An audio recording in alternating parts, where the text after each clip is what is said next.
You are looking at Julian's pronunciation guide, where we look at how to pronounce better some of the most mispronounced words in the world, like this other curious word. But how do you say what you're looking for today? Let's learn once and for all how to pronounce the name of these Pokemon from Pokemon Go.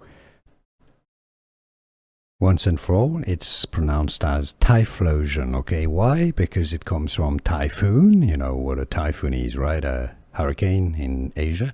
Typhoon and explosion. So, Typhlosion. Let's learn once and for all how to pronounce the name of these Pokemon from Pokemon Go. Once and for all, it's pronounced as Typhlosion, okay? Why? Because it comes from typhoon. You know what a typhoon is, right? A hurricane in Asia.